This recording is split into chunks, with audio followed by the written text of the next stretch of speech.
रहीम अस्सलाम वालेकुम नाज़रीन, आप यूट्यूब चैनल देख रहे हैं। मैं इमरान ख़ान हूँ। सबसे पहले एक अफसोसनाक खबर है पाकिस्तान के लिए। एक के बाद एक शर्मिंदगी वाला ही मामला होता है। जब से ये हुकूमत आई है कोई अच्छी खबर सुनने को मिलती नहीं है। अब हुआ ये है और ये बड़ा लो मामला हो गया है। किसी एक मुल्क के सफ़ीर को अगर दूसरे मुल्क में दाखिल ना होने दिया जाए या तीसरे मुल्क में दाखिल ना होने दिया जाए तो ये सफारती नुक्ता नज़र से बड़ी कमज़ोर डिप्लोमेसी होती है और ये नाकामी की अलामत होती है।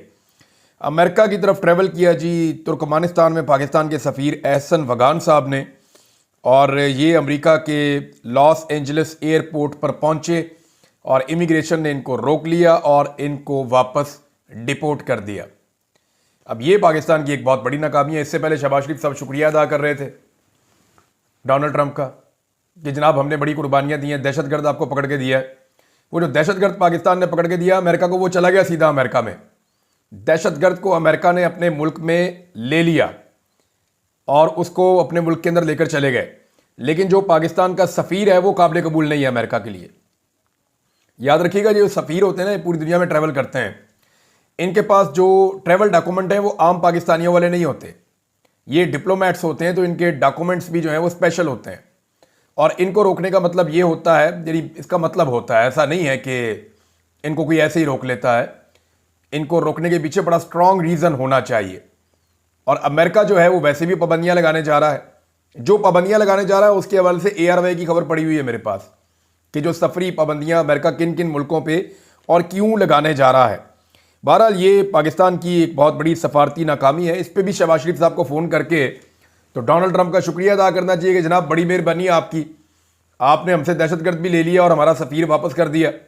सफ़ीर को आपने डिपोर्ट कर दिया और उसको अपने मुल्क में आपने एंट्री नहीं दी।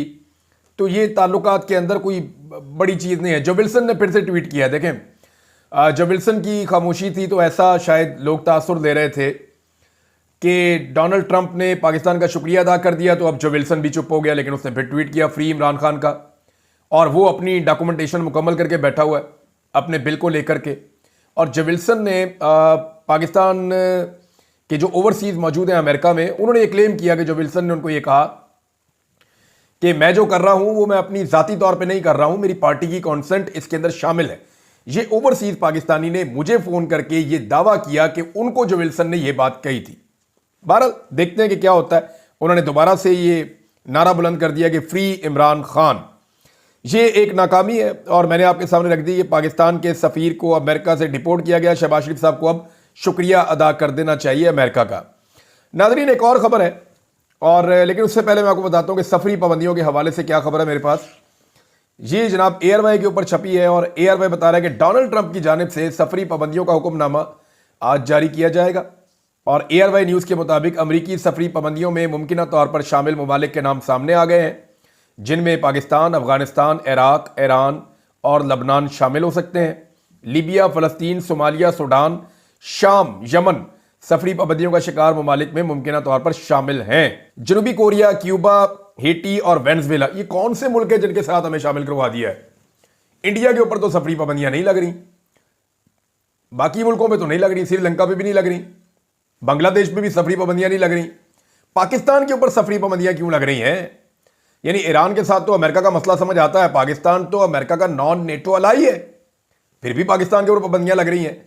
तो ये पाकिस्तान की हुकूमत की नाकाम खारजा पॉलिसी है और इनको ये बात तस्लीम करनी पड़ेगी। अगर तो ये पाबंदियां लगती हैं तो हुकूमत की बहुत बड़ी कामयाबी होगी। अगर ये पाबंदियां लगने से पाकिस्तान बच जाता है तो ये अमेरिका की बड़ी मेहरबानी होगी और हुकूमत की बड़ी कामयाबी होगी। लेकिन ये एयरवे की न्यूज़ है, मैंने आपको पढ़ के बता दी है। अब मंजन पता है ये हुकूमत कैसे बेच रही है? मैं एक खबर आपको बताता हूँ। ये आप खबर देखिए, ये जनाब तलाल चौधरी साहब हैं, ये पुराना मंजन बेचने की कोशिश कर रहे हैं। पहले मैं आपको मंजन बताता हूं वो कौन सा बेच रहे हैं। ये देखें जी, ये है खबर।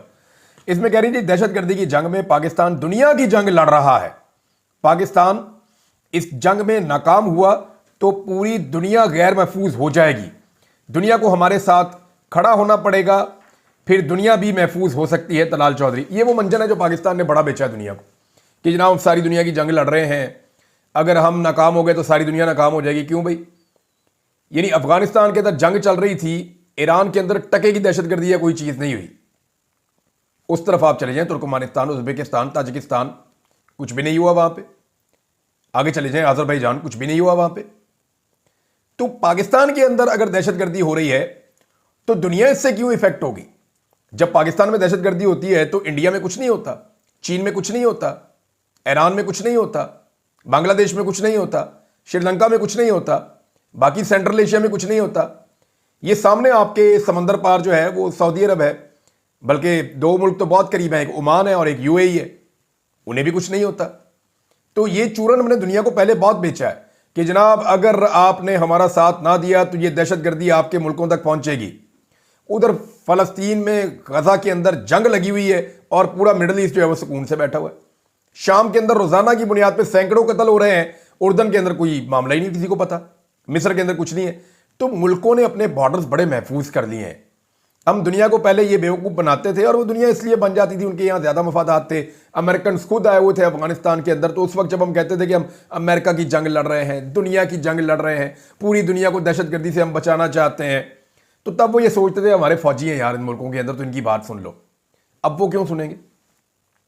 अब तो उनके यहाँ बंदे नहीं मर रहे, बल्कि उन्होंने तो ट्रैवल एडवाइजरी जारी कर दी है अपने शहरियों को कि जनाब आपने फलां फलां इलाकों में पाकिस्तान में बिल्कुल नहीं जाना और इन चीज़ों से आपने पाकिस्तान में बच के रहना है, बल्कि गैर ज़रूरी सफ़र ही ना करें आप पाकिस्तान के अंदर, ताकि आपकी जान महफूज रह सके। ये अमेरिका ने एडवाइजरी जारी की है। तो हमने ना ये बड़ा मंजन बेचा है दुनिया को, डरा डरा के जनाब दहशतगर्दी आ जाएगी, ये हो जाएगा, वो हो जाएगा। दुनिया को उससे कोई फर्क नहीं पड़ेगा, आपको इस दहशतगर्दी को खुद एलिमिनेट करना पड़ेगा। जो general Bajwa by design Pakistan के अंदर अस्करियत पसंदों को लेकर आए हैं, तो अब अफगानिस्तान की हुकूमत के साथ बैठें, उनके साथ बातचीत करें, उनके साथ तय करें कि जनाब आप उस तरफ से देखें, हम इस तरफ से देखते हैं, हम आपके शिकवे दूर करते हैं, आप हमारे शिकवे दूर करें। लिहाजा दहशतगर्दी को कंट्रोल करके रोका जाए और आइंदा दहशतगर्दी का सद्देबाब किया जाए। पाकिस्तान के अंदर तो बेशुमार इलाके ऐसे हैं, मैं आपको बताऊंगा, आप हैरान हो जाएंगे। उमर अयूब साहब जो अपोजिशन लीडर हैं, उन्होंने यहां पे एक स्टेटमेंट जारी किया हुआ है और वो स्टेटमेंट अगर आप गौर से पढ़ें और सुने तो आपके 14 तबक रोशन होने चाहिए बतौर पाकिस्तानी। और ये पाकिस्तान की रियल सिचुएशन है। फजलुर रहमान साहब ने कहा कि बलूचिस्तान में ये हालत है कि खुदा ना खास्ता वहां पे अगर वो अलहदगी पसंद ये कह दें कि हमने अलग मुल्क बना लिया तो अक़वाम मुत्तहिदा उनके साथ खड़ा हो जाएगा। ये फजलुर रहमान साहब ने कहा है, दुनिया उनके साथ खड़ी हो जाएगी। उनका देखें ग्राउंड वर्क तो उनका पूरा है अलहदगी पसंदों का। लिहाजा ये करने की बजाय जो बलूचिस्तान के नौजवान हैं उनकी बात सुने। इसी तरह हम बंगालियों की बात नहीं सुनते थे, हमने नुकसान उठाया, ये बड़ा अफसोसनाक काम हुआ था। मैं जरा अपोजिशन लीडर का जो स्टेटमेंट है ना वो पहले आपके सामने रखता हूं। उसके बाद चीनी चोरी का जो ये दावा करते थे, चीनी चोर कहते थे, इन्होंने अब चीनी के साथ क्या किया वो मैं आपको बाद में बताता हूं। लेकिन पहले आप ये देखें कि उमर अयूब साहब ने कुछ स्टेटमेंट्स दिए हैं, ये मैं आपके सामने अब रखने वाला हूं।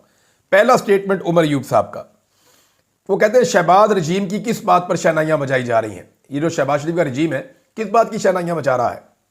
एक साल में उन्होंने 4000 अरब मजीद कर्ज कौम पर चढ़ा दिया है। यह हुकूमत नाकाम तरीन हुकूमत है, महंगाई अवाम को तबाह कर रही है। ये भी फिगर उन्होंने कम बताया, एक साल में इतना नहीं है, ये 7-8 महीने का मैंने डाटा दिया था तो 3200 अरब का वो बन रहा था डाटा, तो ये तो इससे ज़्यादा का फिगर बनता है। लेकिन इन्होंने बड़ी तबाही फेरी है, बहुत तेज़ी से इन्होंने पाकिस्तान के ऊपर जो है इस हुकूमत ने कर्जा चढ़ाया है। और साथ में उन्होंने कहा जी कि इन्होंने SIFC नामी अजदहा पाला हुआ है। SIFC की कारकर्दगी 0 बेटा 0 है। पिछले 2 सालों में 1 रुपया भी डायरेक्ट बैरूनी इन्वेस्टमेंट नहीं आई। बनाया था जी हम इन्वेस्टमेंट लेके आएंगे बैरूनी दुनिया से, अब कहां इन्वेस्टमेंट लेकर आए? कौन सी इन्वेस्टमेंट आई है? सुनाए तो हमें सैकड़ों अरब थे। वो जेंट्री बीच एक वो आया था, एक अमरीकी सरमायाकार, ये मैंने लिखा हुआ है यहाँ पे, ये जनाब अमरीकी सरमायाकार जेंट्री बीच पाकिस्तान आया, वज़ीर आज़म से भी मुलाकात की, आम तरीन शख्सियात से मिलता रहा, इसकी प्रेस कॉन्फ्रेंसें करवा दी, इसको जो है वो टॉक शो के अंदर बैठा दिया, इसको पाकिस्तान में हीरो बना दिया कि अरबों डॉलर की इन्वेस्टमेंट आ रही है। 100 अरब डॉलर की बात की गई, वो बंदा ही गायब है। बल्कि उल्टा अमेरिका ने पाकिस्तान के अंदर अपने बंदों को मना कर दिया कि आपने वहां पर ट्रैवल नहीं करना, उन्होंने एडवाइजरी जारी कर दी है। और उसके बाद ये बंदा और मुल्कों में जाता रहा, वहां पर भी ऐसे ही इन्वेस्टमेंट के वादे करके आ गया है।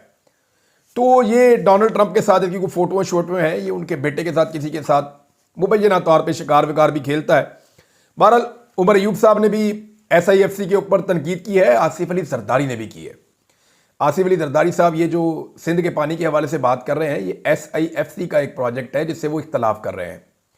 और देखें ना, आसिफ अली जरदारी सारी फोर्सेस के सरबराह है, लेकिन जब उन्होंने पार्लियामेंट के मुश्तरका सेशन से खिताब किया तो आर्मी चीफ नहीं आए। बल्कि आप ये देखें कि पीपल्स पार्टी के लोग शिकवा करते हैं जब पंजाब में भी जरदारी साहब जाएं तो मरीम नवाज इस्तकबाल नहीं करती, बल्कि हार्स एंड कैटल शो में सदर पाकिस्तान को नहीं बुलाया बल्कि आर्मी चीफ को बुलाकर उनका इस्तकबाल करती हैं मरीम नवाज। आर्मी चीफ का मरीम नवाज इस्तकबाल करती हैं, सदर पाकिस्तान का इस्तकबाल नहीं करती। ये गिले शिकवे जो है वो पाकिस्तान पीपल्स पार्टी के लोग कर भी रहे हैं। इनका गैर जमहूरी तर्ज अमल है। ये नवाज शरीफ ने भी ऐसे ही सियासत की थी, इन्होंने भी ऐसी ही सियासत की है, ये ऐसे ही करते हैं। उमर अयूब साहब की बात हो रही थी, उन्होंने कहा जी बलूचिस्तान के 8 अजला में सिक्योरिटी की आमदोरफ्त बंद हो चुकी है। ये अलार्मिंग है। बलूचिस्तान के 8 ज़िले ऐसे हैं, उमर अयूब साहब कह रहे हैं, जहां पे सिक्योरिटी की आमदोरफ्त बंद हो चुकी है। सिक्योरिटी इदारे अब वहां नहीं आ जा रहे। कोयटा में पिछले 3 दिनों से सिक्योरिटी लॉकडाउन चल रहा है। ये जनाब उमर अयूब साहब का दावा है। इसके अलावा उन्होंने एक और बात की कि बलूचिस्तान के एक बॉर्डर से 550 अरब की पेट्रोलियम स्मगलिंग हो रही है। इसका जिम्मेदार कौन है? बॉर्डर से जो स्मगलिंग होगी उसका जिम्मेदार तो फिर बॉर्डर पे खड़ी हुई फोर्स है, उनकी जिम्मेदारी है। तो बॉर्डर पे कौन खड़ा है? कौन स्मगलिंग होने दे रहा है? कौन पेट्रोलियम मसनूआत को पाकिस्तान में आने दे रहा है? ये ईरान से आता है और ईरानी तेल पाकिस्तान में आकर बिकता है और इसके अंदर बेशुमार खांचे हैं। ये तेल लगातार आता है। मैंने बेशुमार गाड़ियां देखी हैं ग्वादर में, सराउंडिंग में, यहाँ बलूचिस्तान में मैं रहा भी हूं, तो बहुत तेजी से गाड़ियां आ रही होती हैं। नीले रंग के इनके ऊपर बड़े बड़े डब्बे लगे हुए होते हैं। ये डबल केबन गाड़ियां होती हैं, कुछ दूसरी गाड़ियां होती हैं। ये 4x4 गाड़ियां डेजर्ट्स के अंदर चलती हुई आ रही होती हैं। इन्होंने कच्चे पक्के अपने अलग अलग रास्ते बनाए हुए हैं और ये गाड़ियां ईरानी तेल लेकर आती हैं पूरे बलूचिस्तान में, इवन सिंध के अंदर और बहुत सारी जगहों पर ये तेल बिकता है और ये खैबर पख्तूनख्वा तक पहुंचता है ये तेल। तो ये जो तेल स्मगलिंग हो रही है, अब ये आता तो बॉर्डर से गुजर के है ना, तो बॉर्डर के ऊपर जो है वो फोर्सेस खड़ी हैं। अब उमर अयूब साहब ये पूछ रहे हैं कि इसके लिए कौन जिम्मेदार है और कैसे ये तेल आ जाता है। उमर अयूब साहब ने एक और बात भी उठाई है और ये भी बड़ा इंपॉर्टेंट इशू है। उन्होंने कहा कि आसिफ अली जरदारी और उसका बेटा सिंध का पानी बेच रहे हैं। पीका एक्ट इन बाप बेटे ने मिलकर मंजूर करवाया है। सिंध में पीपल्स पार्टी ने करप्शन को वो अरूज दिलवाया है जो कभी नहीं देखा गया। अब नाजरीन, ये इमरान खान साहब को कहते थे कि चीनी चोर, चीनी चोर, हालांकि जहांगीर तरीन की वजह से कहते थे। तो जहांगीर तरीन आज किसके साथ है? जहांगीर तरीन की पार्टी बनवाई गई और वो पार्टी आज इन्हीं के साथ है। लेकिन आप इनका अजीबोगरीब काम देखें कि इन्होंने चंद महीने पहले चीनी को एक्सपोर्ट करने की इजाज़त दी। उस वक्त पूरे पाकिस्तान के अंदर जितने लोग समझदार हैं उन सब ने हुकूमत को कहा कि आप चीनी को एक्सपोर्ट करने की इजाज़त ना दें। जब चीनी पाकिस्तान से बाहर चली जाएगी तो इसमें कुछ माफियाज तो पैसा कमा लेंगे। ये जो शुगर मिल माफिया है ये तो पैसा कमा लेगा, लेकिन आम आदमी का क्या बनेगा? आम आदमी को चीनी महंगी मिलेगी। तो उस वक्त हुकूमत ने कहा जी हम तो 2 रुपए भी महंगी नहीं होने देंगे। तो अब चीनी की कीमत जो है वो तकरीबन 30 रुपए तक महंगी हो गई। 170 रुपए किलो तक चीनी की कीमत पहुंच गई है। 2 रुपए कहां होनी थी, 30 रुपए महंगी हो गई है। अब वही हुकूमत दोबारा क्या फैसला कर रही है कि कीमतों में इजाफे को रोकने के लिए चीनी दरामद करने का फैसला कर लिया गया, बाहर से मंगवाएंगे। पहले यहां से भेजकर माल बनाया, अब बाहर से मंगवा कर माल बनाएंगे। अंदाजा कीजिए आप कैसी हुकूमत है ये। यानी पाकिस्तान के अंदर हमारी जरूरत के लिए काफी चीनी मौजूद थी, पहले यह किया कि इस चीनी में से चीनी को बैरून मुल्क भेज दिया, उसमें माल बना लिया ना, बाहर भेज दी। सबने समझाया कि यार ये चीनी कम हो जाएगी, पाकिस्तान में कीमत बढ़ जाएगी, और नहीं जी नहीं बढ़ेगी, चलेगी चीनी बाहर। और अब जनाब वही चीनी दोबारा इंपोर्ट कर रहे हैं और वो वाली क्वालिटी भी नहीं है। पाकिस्तान की जो चीनी की क्वालिटी बहुत अच्छी। बहरहाल चीनी दोबारा इंपोर्ट कर रहे हैं बैरून मुल्क से और उसके अंदर भी अब कमीशन बनाया जाएगा, माल बनाया जाएगा। तो ये इस हुकूमत की टोटल औकात और इनकी समझ है। अब ये जो दिहाड़ी लगी है इसके कौन जवाब देगा?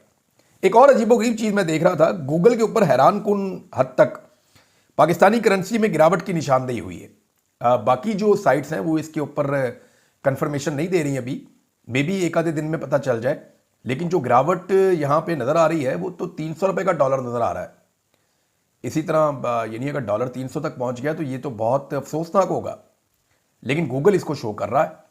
और हो सकता है कोई उनकी ग्लिच हो उनकी वेबसाइट का, गूगल का, लेकिन ये आज के दिन में पता चल जाएगा। नॉर्मली गूगल ऐसी गलती करता नहीं है। नाज़रीन, इमरान खान साहब के हवाले से एक और खबर है कि कोशिश की जा रही है कि वो अपनी पार्टी के लोगों से ना मिले। देखें, पार्टी ने ये फैसला किया है मुबैना तौर पे कि दोबारा से मुज़ाकरात के पीछे जाएंगे और इमरान खान साहब को मनाने की कोशिश की जाएगी कि हुकूमत के साथ मुज़ाकरात करने दें। मुझे नहीं लगता इमरान खान साहब मानेंगे। पहले भी ट्रक की बत्ती के पीछे बड़ा लंबा अरसा लगाया गया और वक्त ज़ाया किया गया। इमरान खान साहब चाहते हैं कि एहतजाजी सियासत हो और सड़कों के ऊपर अवाम निकले, क्योंकि देखें अदालतों के ऊपर से तो अब बिल्कुल तकिया ख़त्म हो गया। अदालतें तो इंसाफ दे नहीं सकती, पार्लियामेंट जो है उसके ऊपर पूरी तरह से कंट्रोल है, निज़ाम पूरी तरह से यरगमाल बना दिया गया है, मीडिया आवाज़ उठा नहीं सकता। एक डॉक्टर ने बेचारे ने बात की, उनके ऊपर भी मुकदमा दर्ज कर दिया गया। तो हर आदमी को पीसने की तैयारी की जा रही है। इमरान खान से मुलाकातों को रोकने का मकसद या कुछ और, ये सवाल उठाया गया है कि इमरान खान के खिलाफ बर्क रफ्तारी से जो बहुत तेजी से केसेस चल रहे थे, उन जेल ट्रायल्स को अचानक ब्रेक लग गई है। अडियाला जेल में कल होने वाला, यानी आज के दिन में होने वाला तोशाखाना 2 केस की समाअत एक मरतबा फिर मनसूख कर दी गई। तोशाखाना 2 केस ये पहले बड़ी जल्दी जल्दी चलाते थे कि जनाब चलाओ जल्दी जल्दी इमरान खान को सजाएं देनी है। जब वक्त आता है सजा देने का फिर बहुत तेज चलाते हैं, लेकिन आजकल नहीं चला रहे। और इमरान खान साहब की मुलाकातें रोकी हुई हैं ताकि वो सहाफ़ियों के साथ बात। देखिए यहां पे होता क्या है, जब अदालत में केस चलता है ना, अडियाला जेल के अंदर जज आता है तो वहां पे सहाफ़ी भी जाते हैं, वहां पे पॉलिटिकल लोग भी जाते हैं, जो लोग वकील हैं वो भी वहां पहुंचते हैं। तो इमरान खान साहब को बात करने का मौका मिलता है। जब इमरान खान साहब बात करते हैं ना तो वो बातें रिपोर्ट होती हैं, लिहाजा बातें रिपोर्ट होने से रोकी जा रही हैं। और इसके पीछे रीज़न ये है कि इमरान खान साहब शायद कुछ फैसले बताना चाहते हैं या कुछ चीज़ें सुनाना चाहते हैं।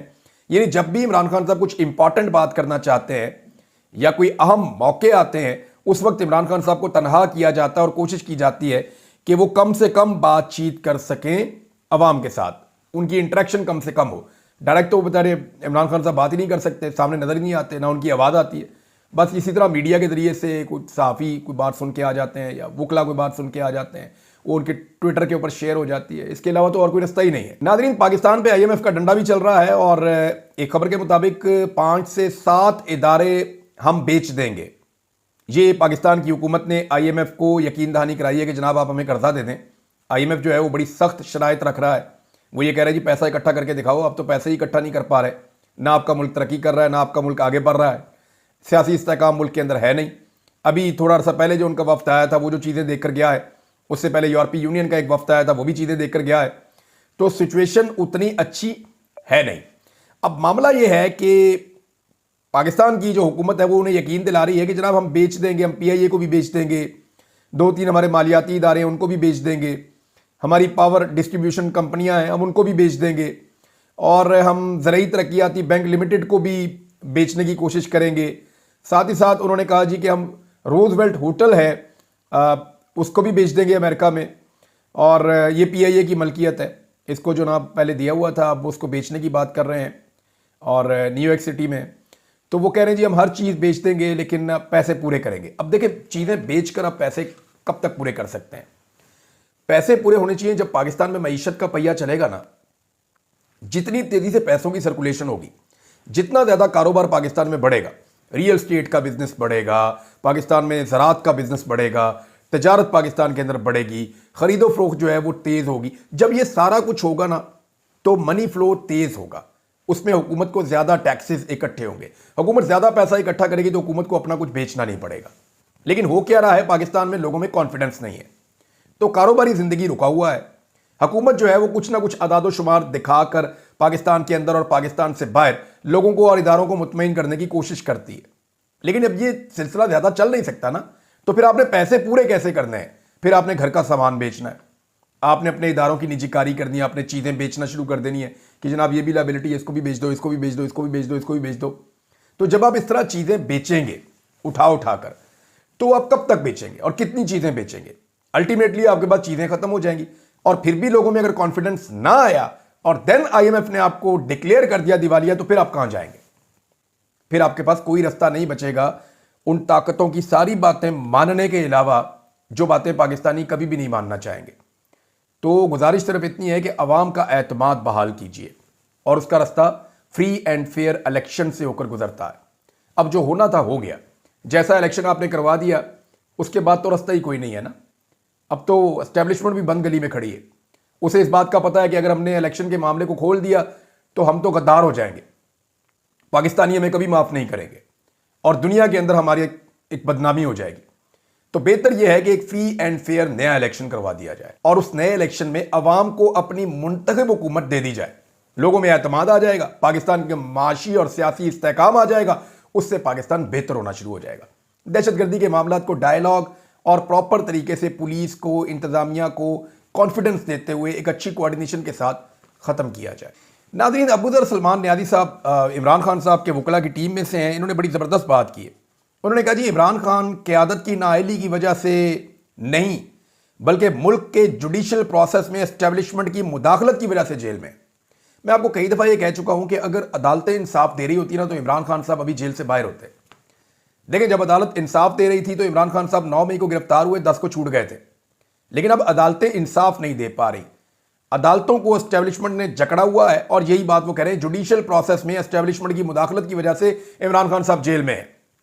अच्छा, इसमें जो इमरान खान साहब की पार्टी है ना, वो वाला प्रेशर भी जनरेट नहीं कर सकी जो उनकी कैपेसिटी है। यानी जितनी अवामी ताकत उनके पास है वो उसको सही तरह इस्तेमाल नहीं कर सकी। अब आलिया हमजा साहिबा जो है वो इसके लिए कोशिश कर रही हैं, कुछ और लोग इसके लिए कोशिश कर रहे हैं। खैबर पख्तूनख्वा में जुनैद अकबर साहब जोर लगाने की कोशिश कर रहे हैं, लेकिन वो इंपैक्ट अभी तक आ नहीं रहा। अब देखना यह है कि आइंदा आने वाले दिनों में वो इंपैक्ट आता है या नहीं आता। कुछ खबरें और भी थी नाज़रीन, लेकिन वक्त की किल्लत है। इस वीलॉग को हम यहाँ ख़त्म करते हैं। नेक्स्ट वीलॉग में आपको कुछ और बातें बताऊंगा। अब तक के लिए इतने, अपना ख्याल रखिएगा, अपने इस चैनल का भी। अल्लाह हाफिज़।